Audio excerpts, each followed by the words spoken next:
Hello student, मेरा नाम विकास चंद्र है और हम आपसे आशुतोष विद्या मंदिर से जुड़े हुए हैं। आपका हमारे इस चैनल आसान विज्ञान पर बहुत स्वागत है। तो स्टूडेंट, आज हम यहाँ पर कर रहे हैं 3.3 एक्सरसाइज का थर्ड क्वेश्चन का 5th पार्ट और इसमें फर्स्ट सेकंड क्वेश्चन हम कंप्लीट करा चुके हैं। तो आज हम थर्ड का 5th पार्ट स्टार्ट कर रहे हैं। इस क्वेश्चन में हमसे ये पूछा गया है, यदि किसी भिन्न के अंश और हर दोनों में 2 जोड़ दिया जाए तो वह 9/11 हो जाती है। यदि अंश और हर दोनों में 3 जोड़ दिए जाए तो वह 5/6 हो जाती है। वह भिन्न ज्ञात करनी है। सबसे पहले तो हमें यह समझना कि भिन्न जो है, जैसे कि मैं हमेशा कहता हूं कि जो चीज़ आपसे पूछी जाए वो पहले मान लो। यहाँ पर हमसे पूछा गया है भिन्न, ठीक है नहीं। भिन्न किस फॉर्म में होती है? फ्रैक्शन की फॉर्म में होती है। जैसे अंश और हर की फॉर्म में होती है, जैसे 2/3, 7/5। इसे हम क्या बोलते हैं? भिन्न बोलते हैं, ठीक है नहीं। तो आपसे यही पूछ रहा है कि ये जो भिन्न है वो बताओ। तो ये आपको पता नहीं है। इसको बोलते हैं अंश और इसे बोलते हैं हर। तो मतलब इस बार आपको अंश अलग से मानना पड़ेगा और हर अलग से मानना पड़ेगा। तो सबसे पहले जो चीज़ पूछी जाए पहले उसे हम मान रहे हैं। तो माना भिन्न का अंश, भिन्न के अंश यानी कि ऊपर वाला जो होता है उसको मैं क्या मान दे रहा हूं? यहाँ पर x मान दे रहा हूं तथा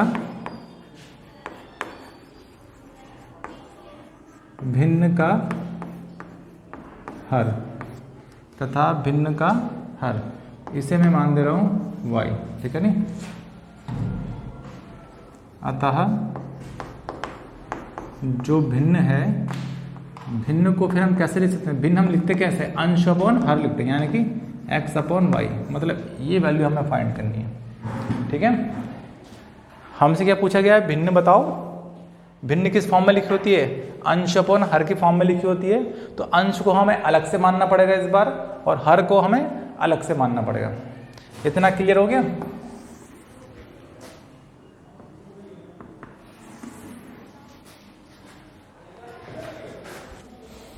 तो अब हम क्वेश्चन पढ़ते हैं और क्वेश्चन में जैसे जैसे लिखा है वैसे वैसे हम करेंगे, ठीक नहीं।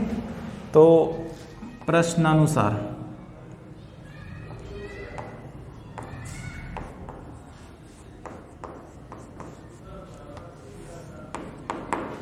अब देखो क्वेश्चन पढ़ते हैं।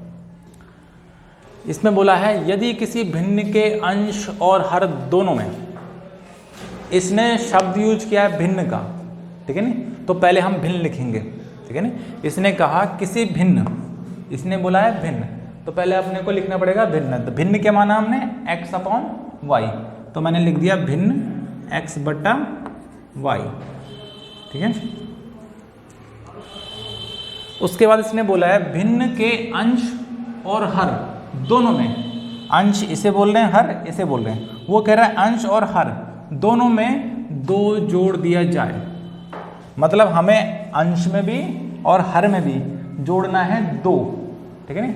जोड़ने के लिए हम प्लस का चिन्ह लगाते हैं, ये तो हमें क्लियर है, ठीक है नहीं। अगर बोलेगा घटा दिया जाए तो हम करें घटा देंगे। अगर बोलेगा अंश में 4 जोड़ो और हर में 2 घटाओ, तो अंश में 4 जोड़ देंगे, हर में से 2 घटा देंगे। जैसा हमसे बोला जाएगा वैसा ही हमें करना है, ठीक है नहीं। तो हमें वो कह रहा है कि अंश और हर में दोनों में हमें जोड़ना है 2। तो अंश में भी 2 जोड़ना है वो कह रहा है और हर में भी क्या करना है? 2 जोड़ना है।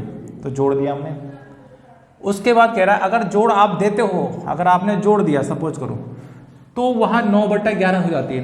9/11 हो जाती है, मतलब इसकी जो वैल्यू है वो कितनी हो जाएगी? 9/11। इसकी पूरा जो मान है इसका क्या हो जाएगा? 9/11। मतलब ये 9/11 के बराबर हो जाएगा, ठीक है ना। ये उसका कहने का मतलब है। तो अभी हमने इससे हम एक इक्वेशन बनाएंगे और दूसरी इक्वेशन के लिए फिर आगे हम पढ़ेंगे। तो पहले इसको थोड़ा सॉल्व करते हैं, थोड़ा सा कैलकुलेशन करते हैं। एक इक्वेशन यहाँ से मिलेगी हमें, ठीक है ना। तो हमें करना क्या है? हमें इस y+2 का मल्टीप्लाई 9 से करना है और x+2 का मल्टीप्लाई 11 से करना है, ठीक है ना। तो सबसे पहले मैं x+2 का मल्टीप्लाई 11 से कर रहा हूँ। x+2 का मल्टीप्लाई मैं कर रहा हूँ 11 से, इक्वल टू 9 का मल्टीप्लाई मैं कर रहा हूँ y+2 से, ऐसा करके, ठीक है ना। तो अब मैं इसको यहाँ लिख रहा हूँ, तो 11 का मल्टीप्लाई जब मैं x से करूँगा तो 11x हो जाएगा, और 11 का मल्टीप्लाई जब 2 से करूँगा तो 22 हो जाएगा, ठीक है ना। तो ये चीज़ मैं करने वाला हूँ यहीं पे, ठीक है। तो ये हो गया 11x प्लस, ठीक है ना, 11 का x से करना, 11 का 2 से, 11 2 ना 22, तो 22 ऐसा हो जाएगा, ठीक है। अभी ऐसे बराबर के उस तरफ भी मल्टीप्लाई करूँगा, 9 का मल्टीप्लाई y से तो हो जाएगा 9y, उसके बाद 9 का मल्टीप्लाई 2 से, 9 2 18। और आपको पता है इक्वेशन हम कैसे लिखते हैं, x और y को हम लेफ्ट में लिखते हैं, और जो भी कांस्टेंट है, अचर पद है, उसको हम राइट में लिखते हैं। तो अभी मैं इस y वाले को उधर ला रहा हूँ, तो ये हो जाएगा 11x minus 9y is equal to 18, और ये 22 जब उस तरफ जाएगा तो माइनस का 22, ठीक है। तो ये कुछ इस तरीके से हो जाएगा। अभी अपने को ये तो ठीक हो गया, 11x है माइनस 9y है, अब इसे घटाना पड़ेगा, 22 में से 8 गया 4, पर चिन्हों का ध्यान रखना है, वो आएगा प्लस का 4, और यहीं पर हमारी बन गई इक्वेशन नंबर फर्स्ट, ठीक है नहीं, ये बन गई इक्वेशन नंबर फर्स्ट। अभी हमें इक्वेशन नंबर सेकंड चाहिए, उसके लिए हमें आगे पढ़ना पड़ेगा इसमें, ठीक है नहीं। अब इक्वेशन नंबर सेकंड के लिए अब और आगे पढ़ते हैं, यहाँ तक हो गया था, हमने कंप्लीट कर लिया था, अब यहाँ से पढ़ते हैं। अब वो फिर से कह रहा है यदि अंश और हर दोनों में, मतलब वो फिर से भिन्न की बात कर रहा है, वो कह रहा है कि भिन्न में, जो हमारी भिन्न है, उस भिन्न में अगर हम अंश और हर दोनों में 3 जोड़ दें, जैसे पिछली बार 2 जोड़ा था, अब वो कह रहा है कि 3 जोड़ना है आपको। तो एक बार फिर से आप भिन्न लिखो, पहले ये आपने भिन्न लिख दिया x बटा y। अब वो कह रहा है कि अंश और हर दोनों में 3 जोड़ दिया है, तो इस बार दोनों में 3 जोड़ दिया, ये लो ऊपर भी अंश में भी 3 जोड़ दिया और हर में भी 3 जोड़ दिया, तो वहाँ 5/6 हो जाती है। तो मतलब इसकी जो वैल्यू है वो कितनी आती है, 5/6। जैसे पिछली बार 9/11 हो गई थी, इस बार इसकी वैल्यू कितनी हो गई है, 5/6। तो 5/6 हमने ऐसा कर दिया। इसके बाद हम जैसे यहाँ पर क्रॉस मल्टीप्लाई किया था, ऐसे यहाँ पर भी क्रॉस मल्टीप्लाई करने वाले हैं। इस 6 का मल्टीप्लाई करेंगे x + 3 से, और इस 5 का मल्टीप्लाई करना पड़ेगा y + 3 से। तो सबसे पहले करते हैं 6 का मल्टीप्लाई x + 3 से। तो 6 का मल्टीप्लाई करना है x + 3 से, आप डायरेक्टली भी कर सकते हो। 5 का मल्टीप्लाई y + 3 से, तो देखते हैं कितना आता है। 6 का x से तो 6x हो जाएगा, प्लस 6 3 18, और 5y, और 5 3 15, कुछ इस तरह से होगा। और उसके बाद आपको पता है कि हमें x और y को लेफ्ट में रखना है, बाकी कांस्टेंट को राइट में रखना है। तो ये हो गया 6x - 5y is equal to 15, और ये 18 उस तरफ गया तो माइनस का 18। ये कुछ इस तरह से गया है, 6x - 5y 15 - 18। तो अभी इसको घटाएंगे, एक इक्वेशन और हमें मिल जाएगी, ठीक है। तो ये हो जाएगा 6x - 5y is equal to 18 - 15 कितना होता है, -3। देखो चिन्ह आपको उसका रखना है, जो अंक बड़ा है उसके आगे जो भी चिन्ह है वो आपको यहाँ पर रखना है। यहाँ माइनस था तो माइनस कर दिया, प्लस होता तो मैं प्लस कर देता, ठीक है नहीं। तो यहाँ पर हमें मिल गई इक्वेशन नंबर 2। अब इक्वेशन नंबर 1 और इक्वेशन नंबर 2 को आप वैसे सॉल्व करोगे जैसे आप पहले सॉल्व करते हैं, ठीक है। इन दोनों इक्वेशनों में से जो आपको आसान लगे इसको ले लो, ठीक है नहीं। तो इसी को लेते हैं, समीकरण 2 को लेते हैं। यहाँ से x का मान निकालेंगे, बाद में इसको समीकरण 1 में रख देंगे, ठीक है नहीं। तो मैं लेके चल रहा हूँ समीकरण 2 को, ठीक है। तो समीकरण 2 से, समीकरण 2 क्या है, 6x - 5y इक्वल टू -3। यहाँ से x की वैल्यू निकाल लेते हैं। x की वैल्यू अगर निकालनी है तो इस माइनस के 5y को हमें राइट में भेजना पड़ेगा। तो ये हो गया 6x इज इक्वल टू -3 और प्लस का 5y, ऐसे कुछ आ गया, ठीक है। अगर आप चाहते हो कि माइनस को पीछे रखना है तो आप चाहो तो इस माइनस को पीछे कर दो, -3, ठीक है ना। ये कुछ इस तरह से हो जाएगा। उसके बाद अब देखो ये 6x की वैल्यू, हमें सिर्फ x की वैल्यू चाहिए, तो इस 6 को भी यहाँ से हटाना, 6 को हटाना पड़ेगा, और ये मल्टीप्लाई में जाएगा अपॉन में, तो हो जाएगा 5y - 3 डिवाइड बाय 6, ठीक है ना। और आपको पता है इसको हम थर्ड इक्वेशन मानते हैं, ठीक है ना। अब इस इक्वेशन को हम वहाँ रखते हैं जिस इक्वेशन से हमने इसे नहीं बनाया। हमने इस इक्वेशन को समीकरण 3 को समीकरण 2 से बनाया, तो हमें इस x का मान समीकरण 1 में रखना पड़ेगा। तो लिख लेते हैं यहाँ पर हम x का मान समीकरण 1 में रखने पर, ठीक है नहीं। समीकरण 1 क्या है, 11x minus 9y is equal to minus का 4। तो 11x minus 9y equal to minus का 4, और x की वैल्यू कितनी है 5y माइनस 3 डिवाइड बाई 6। तो इस x को हटाएंगे और इस x की जगह में इस x की वैल्यू यहाँ पर जो क्वेश्चन नंबर 3 में वो रख देंगे। तो मैंने 11 वैसे रखा और x का मान रखने जा रहा हूँ मैं। x का मान कितना है 5y माइनस 3 डिवाइड बाई 6, ठीक है नहीं। तो x की वैल्यू रख दी, उसके बाद बाकी जो सेम टू सेम वैसे उतार रहा हूँ 9y is equal to minus का 4, ठीक है। जैसे कि मैं हमेशा बोलता हूँ अगर ये कट रहा है तो काटो, और नहीं कट रहा है तो इस 11 का अंदर मल्टीप्लाई करना पड़ेगा। पर ये कट नहीं रहा है तो इसलिए अंदर मल्टीप्लाई करना पड़ेगा। 11 का मल्टीप्लाई 5y से भी और 3 से भी, ठीक है नहीं। जब 11 का 5y से करेंगे तो 11 पंजे 55y, और 11 का 3 से करना पड़ेगा, 11 3 33। अब डिवाइड बाई कितना 6, ठीक है। तो डिवाइड बाई 6 और माइनस 9y, ठीक है, इक्वल टू माइनस का 4। कई बार बच्चे इसको यहाँ भेज देते हैं, ऐसा गलत है, ठीक है नहीं। ये यहाँ तब तक नहीं जाएगा जब ये 6 इस पूरे के बट्टे में नहीं आएगा, ठीक है नहीं। जब तक ये 6 इस पूरे के बट्टे में नहीं आएगा तब तक ये 6 का हम क्रॉस मल्टीप्लाई नहीं करेंगे, ठीक है नहीं। और ये पूरे के बट्टे में तभी आएगा जब हम इसमें एलसीएम लें। तो इसका मतलब हमें अब लेना पड़ेगा यहाँ पर एलसीएम, ठीक है नहीं। तो एलसीएम लेने के लिए अब जगह थोड़ा कम पड़े तो मैं इधर लिखूंगा इसको, तो मैं इसको रफ करना पड़ेगा मुझे, और मैं ऊपर भी रफ ही कर दे रहा हूँ, ठीक है नहीं। हमने क्वेश्चन भी कर लिया पूरा, इसकी अब जरूरत नहीं है अपने को। तो देखो इसके बाद अब क्या करेंगे हम, वो है 55। अब देखो एलसीएम कितना आएगा, इसके नीचे कुछ नहीं तो 1 होता है, तो एलसीएम इसमें 6 आएगा। तो मैं 6 लिख दो ना यहाँ पर, ठीक है ना। तो 1 का मल्टीप्लाई इस 1 का मल्टीप्लाई इस पूरे से करेंगे तो कोई फर्क पड़ने वाला है नहीं, तो मैं वैसे उतार दूंगा उसको 55y माइनस 33। उसके बाद इस 6 का मल्टीप्लाई करना पड़ेगा 9y से, ठीक है नहीं।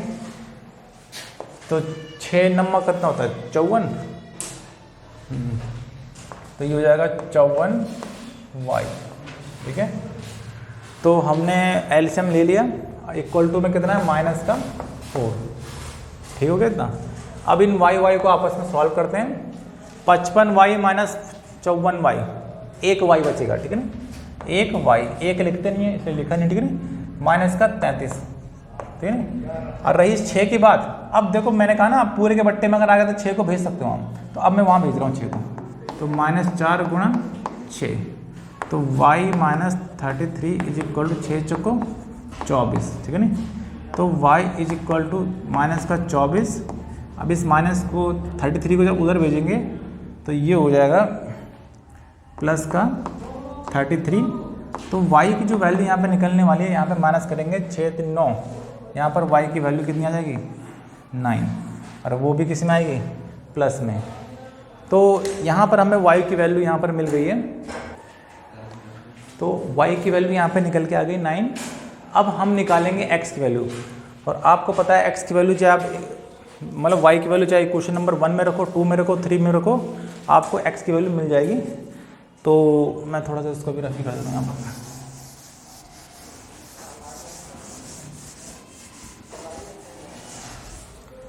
तो मैं इस y का मान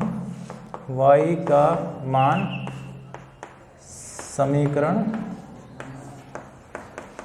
3 में रखने पर, ठीक है नहीं। समीकरण 3 में रखना, आप 1 में और सेकंड में भी रख सकते हो। तो समीकरण 3 क्या है इसमें, x is equal to 5y minus 3 divide by 6। तो x equal to 5 into y की वैल्यू कितनी है 9, तो रख दिया 9 माइनस 3 डिवाइड बाई 6। तो x की वैल्यू निकलेगी 45 माइनस 3 डिवाइड बाई 6। और x इक्वल टू आ गया, इसमें घटाओगे कितना बचेगा यहाँ पर, ये बचेगा 42, 42 डिवाइड बाई 6, 6 से इसे काटेंगे कितनी बार कटेगा ये, 6 7 42, 7 बार कटेगा, ठीक है नहीं। तो आपको एक्स वाई नहीं पूछा उसने, अंश हर अलग से नहीं पूछा उसने, एक्स क्या है, अंश है, और वाई क्या माना था, हर माना था। उसने आपसे पूछा था भिन्न, तो आपने भिन्न को क्या माना था, आपने भिन्न को माना था x बटा वाई, यही माना था, यही आपसे उसने पूछा था। तो x हमने निकाल दिया कितना 7, और y कितना निकाल दिया हमने 9, यानी भिन्न कितना आया 7 बटा 9। तो ये है हमारा मेन आंसर, ठीक है। तो ये क्वेश्चन हो गया है कंप्लीट हमारा, ठीक है नहीं। आप इसे नोट करो।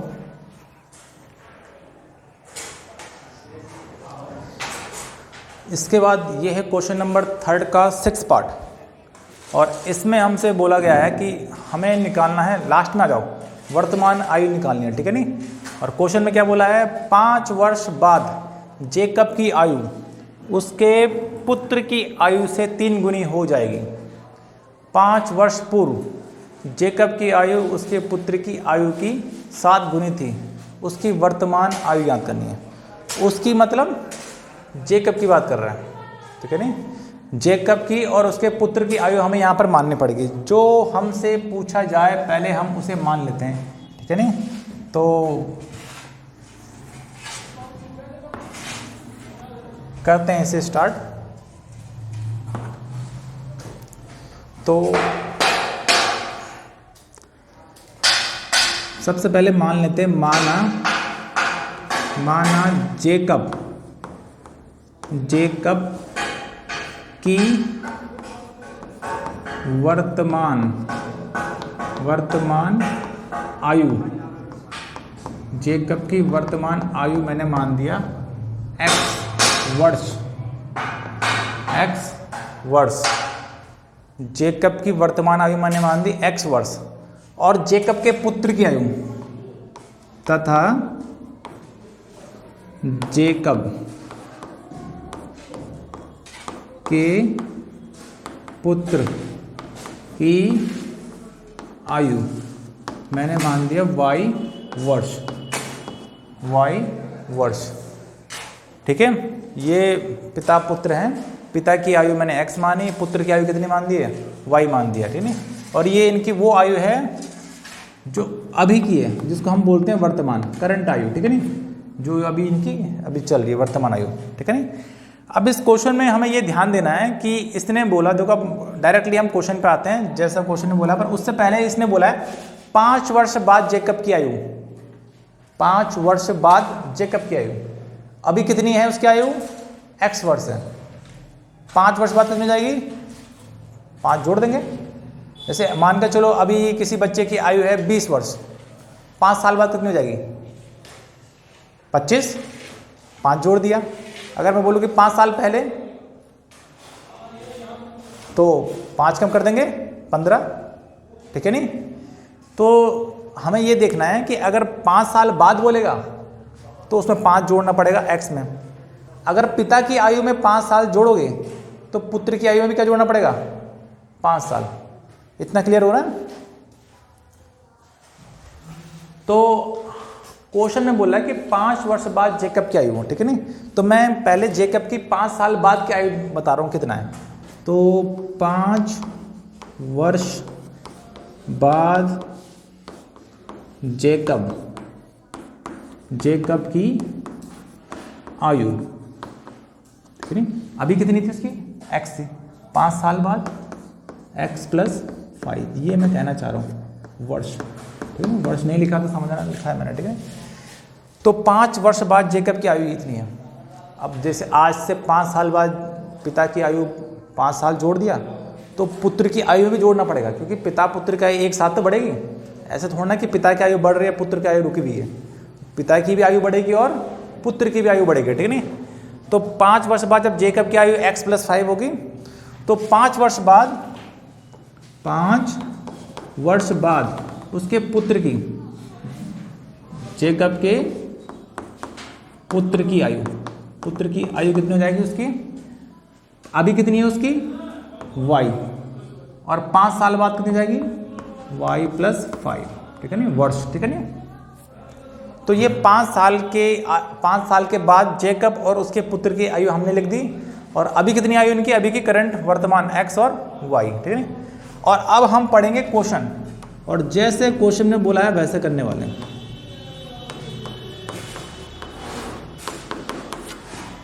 हमसे बोला गया है 5 वर्ष बाद जेकब की आयु, जैसा बोलेगा वैसे समझना, ठीक है। 5 वर्ष बाद जेकब की आयु कितनी है, x प्लस 5, तो हमने लिख दिया 5 वर्ष बाद जेकब की आयु x प्लस 5, ठीक है ना, ये हमने लिख दिया ऐसा।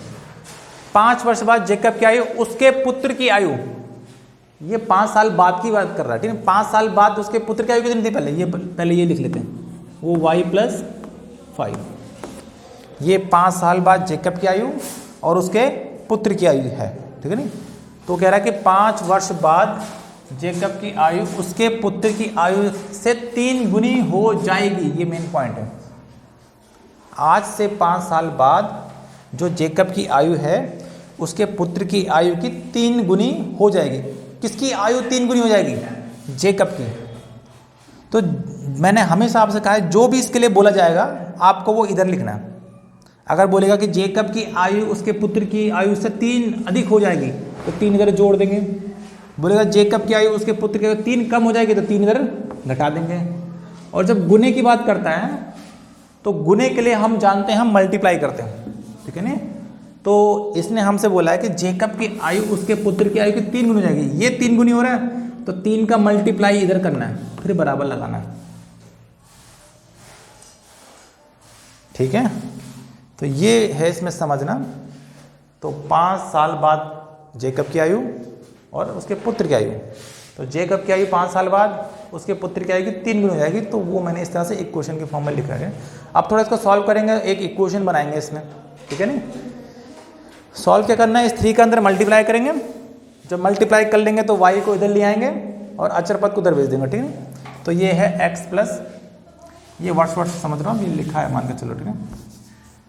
तो ये x plus 5 is equal to 3 के अंदर मल्टीप्लाई करता हूँ तो हो जाएगा 3y प्लस 3 पंजे 15, तो ये हो जाएगा 15। 3y को इधर ले आ रहे हैं हम, तो x इधर आएगा तो माइनस का 3y, उधर क्या है 15 है प्लस का, और ये प्लस का 5 जब उधर जाएगा तो माइनस का 5 हो जाएगा। तो x minus 3y is equal to 15 minus 5 हो जाएगा 10। तो यहीं पर बन गई हमारी इक्वेशन नंबर फर्स्ट, ठीक है नहीं। अब इसके बाद हमें फिर से आगे पढ़ना पड़ेगा और एक इक्वेशन फिर हमें निकालनी पड़ेगी। यहाँ तक हमने कर लिया, ठीक है नहीं। अब देखो, अब क्या कह रहा हूँ, 5 वर्ष पूर्व जेकब की आयु, जैसे पहले कह रहा था 5 वर्ष बाद जेकब की आयु कितनी थी, 5 वर्ष पूर्व कितनी हो जाएगी, अभी कितनी है जेकब की x, और 5 वर्ष पूर्व यानी कि 5 साल पहले, यानी कि 5 उसमें से करना पड़ेगा, घटाना पड़ेगा। तो मैं अभी इस बार अलग से नहीं लिख रहा हूँ कि पूर्व कितना, पूर्व बोलूँगा तो x माइनस 5 हो जाएगा और यहाँ y माइनस 5 हो जाएगा। अब 5 साल की बात कर रहा है ना, हाँ यहाँ पर भी 5 साल पहले की बात कर रहा है। तो इस बार वो कह रहा है हमसे, कह रहा है कि 5 वर्ष पूर्व, तो पहले हम 5 वर्ष पूर्व जेकब की आयु और उसके पुत्र की आयु लिखते हैं। 5 वर्ष पूर्व जेकब की आयु कितनी हो जाएगी, x माइनस 5। पूर्व बोलेगा तो घटाएंगे, बाद बोलेगा तो जोड़ देंगे। पूर्व बोलेगा तो घटाएंगे, बाद बोलेगा तो जोड़ देंगे। तो 5 साल पहले जेकब की आयु और 5 साल पहले उसके पुत्र की आयु कितनी हो जाएगी, उसमें से भी 5 घटा देंगे, जो वर्तमान आयु है उसमें से 5 घटा देंगे। तो ये दोनों की 5 साल पहले की आयु है। तो अब कह रहा है 5 वर्ष पूर्व जेकब की आयु उसके पुत्र की आयु से आयु की 7 गुनी हो जाएगी। 7 गुनी थी, 7 गुनी थी। तो मतलब ये जेकब की जो आयु है उसके पुत्र की आयु की 7 गुनी थी 5 साल पहले। मतलब ये था ना 7 गुनी उससे, तो जो चीज़ इसके लिए होगी वो लगाना उधर आपको, ठीक है ना। तो ये मैंने इधर 7 का मल्टीप्लाई कर दिया, कोई चिन्ह नहीं है तो मल्टीप्लाई। जैसे यहाँ 3 गुनी था, यहाँ कितना है 7 गुनी। तो अब फिर से हम सॉल्व करेंगे, ये हो जाएगा x minus 5 is equal to 7 का मल्टीप्लाई अंदर, तो 7y और 7 पंजे 35, ये हो जाएगा x, इस 7y को तो लाएंगे तो जाएगा माइनस का 7y is equal to minus का 35, और माइनस का 5 जब उधर जाएगा तो ये जाएगा प्लस का 5, कुछ इस तरह से हो जाएगा। उसके बाद इसमें हमें ये करना है कि x माइनस 7y तो ठीक है, यहाँ पर x माइनस 7y तो ठीक है, ये 35 माइनस का है और यहाँ पर 5 है प्लस का, तो घटाएंगे तो बचेगा 30, पर ध्यान देना बड़े वाले का चिन्ह आएगा माइनस का, ये हमें ऐसा करना है। तो यहाँ पर हमें एक इक्वेशन और हमें मिल गई है, इसको हम मान देंगे इक्वेशन नंबर 2। अब ये पहले के जैसे हो गया, इक्वेशन 1 ये है, इक्वेशन 2 ये है, दोनों में से किसी एक इक्वेशन को सेलेक्ट करेंगे, ठीक है नहीं, उससे x या y की मान निकालेंगे, फिर अगले इक्वेशन में रख देंगे। मैं इस बार समीकरण 1 को लेकर चल रहा हूँ। समीकरण 1 से समीकरण 1 क्या है, x minus 3y is equal to 10, ये है समीकरण 1। अभी इसमें हमें x का मान निकालना, तो x को यहीं पे रखूंगा और 10 ये माइनस का 3y जब हो जाएगा तो प्लस का 3y, और आपको पता है इसको हम मानते हैं इक्वेशन नंबर 3। अब इस x की वैल्यू को वहाँ रखना है जहाँ से हमने इसको बनाया नहीं है, हमने इसको इक्वेशन नंबर 2 से नहीं बनाया, तो इस x की वैल्यू इक्वेशन नंबर 2 में रखना है, ठीक है। तो यहाँ पर लिखना पड़ेगा x का मान समीकरण 2 में रखने पर, ठीक है नहीं। समीकरण 2 क्या है, x minus 7y is equal to minus का 30, ये है समीकरण 2। अब x की वैल्यू क्या है, 10 प्लस 3y, तो रख दूँ, x को हटाऊंगा और क्या रख दूंगा, 10 प्लस 3y, तो मैंने रख दिया यहाँ पर 10 प्लस 3y, और आगे जो लिखा वो लिख दिया मैंने, माइनस का 7y is equal to minus का 30। अभी देखो y वाले हैं आपस में सॉल्व होंगे, ये माइनस का 7y और ये प्लस का 3y, तो माइनस का 7y में से प्लस का 3y गया माइनस का 4y, ठीक है नहीं, बड़े वाले का चिन्ह आएगा, और इक्वल टू में कितना है, माइनस का 30, और ये 10 रह गया है, इस 10 को उठा के हम इधर लेके आएंगे, उधर प्लस का जब इधर आएगा तो माइनस का हो जाएगा। अब माइनस का जो 4y इक्वल टू जो यहाँ पर निकल के आने वाला है, दोनों के चिन्ह सेम है, ये दोनों ऐड हो जाएंगे, 30 और ये 40, समान चिन्ह जुड़ते हैं। अब एक चीज़ यहाँ पर ये भी ध्यान देना कि x और y की वैल्यू जो आएगी वो दशमलव में नहीं आएगी, पॉइंट में नहीं आएगी। आपको पता है किसी की भी जो एज होती है कभी पॉइंट में नहीं होती है, कोई 27.5 साल का नहीं, मतलब ऐसा नहीं होता, ठीक है ना, 27.4 ऐसा नहीं, ठीक है, पूरा आना चाहिए यहाँ पर, ठीक है, हो भी सकता है पर उतना नहीं, ठीक है, यहाँ पर पूरे मान आने वाले हैं। तो अभी वहाँ से y का मान हमने अभी निकाला नहीं है, तो अभी मुझे इधर मिटाना पड़ेगा, तो मैं ये रफ कर दूँगा।